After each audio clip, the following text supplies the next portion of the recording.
All right, now we're going to start the respiratory system. So what's the function of your respiratory system? For human respiration, the human respiratory system um, picks up oxygen from the atmosphere, which most of the atmosphere is not oxygen, but it takes the oxygen from the atmosphere, the air that we inhale, and then releases carbon dioxide into the air we exhale. So for organisms, respiration, the term respiration means the process of gas exchange between a body and the environment. So the human respiratory system picks up oxygen from the air that you inhale and releases carbon dioxide into the air you exhale. The circulatory system links the exchange of gases in the lungs with our body tissue. So the circulatory system and the respiratory system go hand in hand because, again, your circulatory system is delivering oxygen and nutrients, but in this case, we're specifically talking about oxygen to your cells, and then it's going to pick up the carbon dioxide from your cells, and then here we're going to go from to the lungs to deposit that carbon dioxide that you would exhale, and then you're going to breathe in the oxygen, and then that oxygen will diffuse from your respiratory system into your circulatory system. So the respiratory system consists of many parts: the nose, the pharynx, larynx, trachea, bronchi, and lungs. We're really just going to focus on the bronchioles in the lungs. So your lungs. So before you get to the lungs, from the trachea, the main air pathway here, before you get to the lungs, you enter into these two large tubes called the bronchi. So each one is called a bronchus.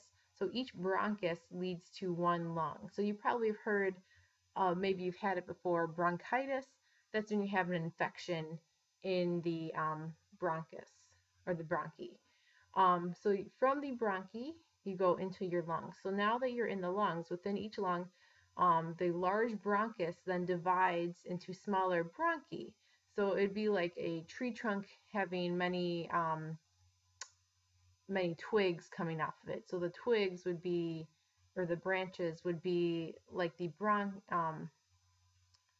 smaller bronchi, the bronchioles. So those are the smaller passageways that come from the major bronchi. The bronchi and the bronchioles are surrounded by smooth muscles controlled by the autonomic nervous system. So you don't need to know that really right now. That regulates the size of air passageways. So from the bronchioles, so that those smaller branches, the bronchioles continue to divide or get smaller until they end at a series of tiny air sacs called the alveoli.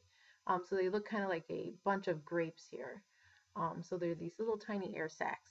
The alveoli are grouped in clusters like bunches of grapes. And there's a network of capillaries that surround each alveolus. So the capillaries, again, are where the gases, oxygen and carbon dioxide, are diffusing or being exchanged. So the alveoli are going to be full of oxygen.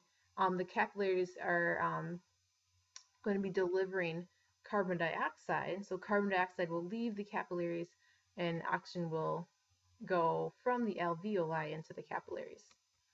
So again, a little bit more on gas exchange. So how are oxygen and carbon dioxide exchanged and transported throughout the body? Well, again, oxygen and carbon dioxide are exchanged across the walls of the alveoli, those air sacs in your lungs, and your capillaries. So chemical properties of blood and red blood cells allow for the efficient transport of these gases throughout the body. So gas exchange, again, this is a nice little picture here. When air enters the alveoli, so here's one, an alveolus, oxygen dissolves in the moisture on their inner surface and then diffuses across the capillary walls into the blood. So here, the rich oxygen in the alveolus diffuses into your red blood cell. So now the red blood cell can bring that oxygen to other parts of your body. Oxygen diffuses in this direction because the oxygen concentration is greater in the alveoli than in the blood. So we're going to learn that with diffusion later. In simple passive diffusion, substances go from high concentrations to low concentrations.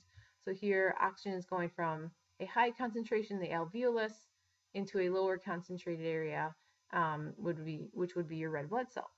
Carbon dioxide, kind of the reverse here. Carbon dioxide diffuses from the blood because it's highly concentrated in your blood when it's oxygen poor blood. So high carbon dioxide level in your blood, um, it travels into your alveolus to get to so then you would exhale that carbon dioxide out.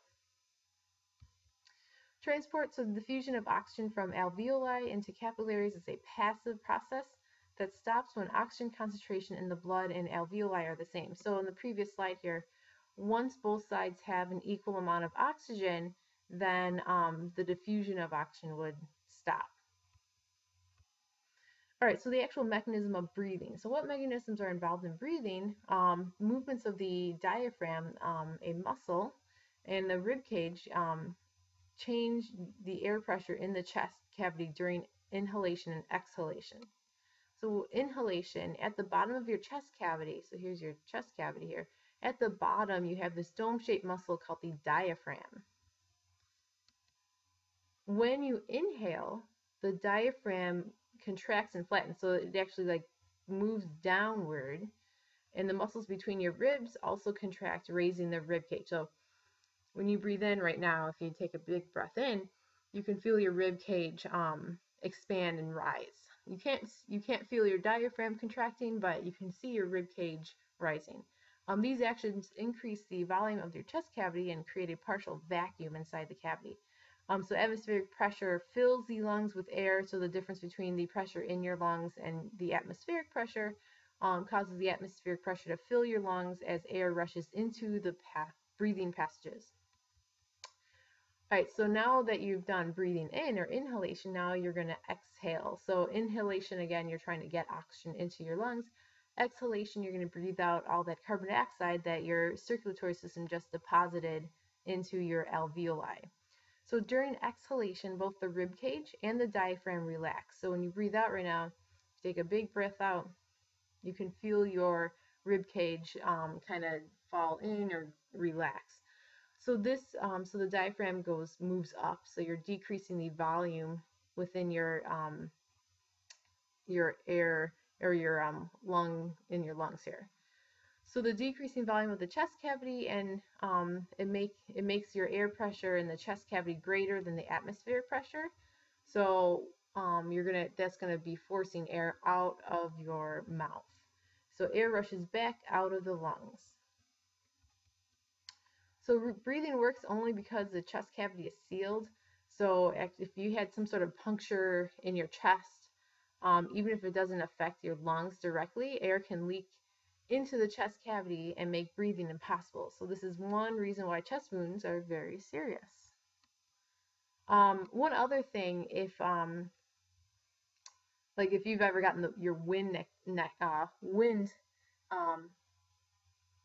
when you become, what's it called? When your wind is when you get hit in your ribs and the wind knocked out of you. There we go. The wind knocked out of you. Whenever you get the wind knocked out of you, what that really is your diaphragm is spasming, so it can't do this contraction or relaxing that's involved with inhalation, exhalation. So that's when you can't kind of get your breath. It's because your diaphragm got kind of hit and it's spasming. Breathing homeostasis. So you have some conscious control over your breathing.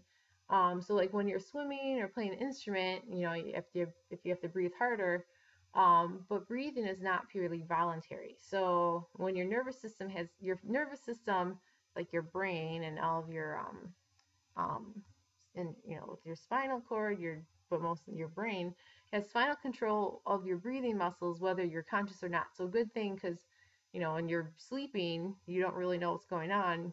Hopefully you're breathing while you're sleeping. That's pretty important. So even if when you're not conscious, you still are going to breathe. Same idea with like your heart is going to beat, even though you're not, have conscious control over it. So breathing, this we'll get into when we talk about the nervous system in a couple weeks, but breathing is initiated by the breathing center in your brainstem called the medulla oblongata.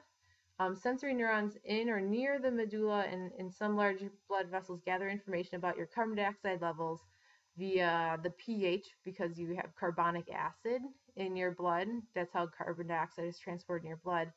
and it sends that to the breathing center. So when stimulated, the breathing center sends nerve impulses that cause the diaphragm and chest muscles to contract, bringing air into your lungs. So that's not super important right now, this whole how your brain controls breathing, but it's just kind of an interesting side note.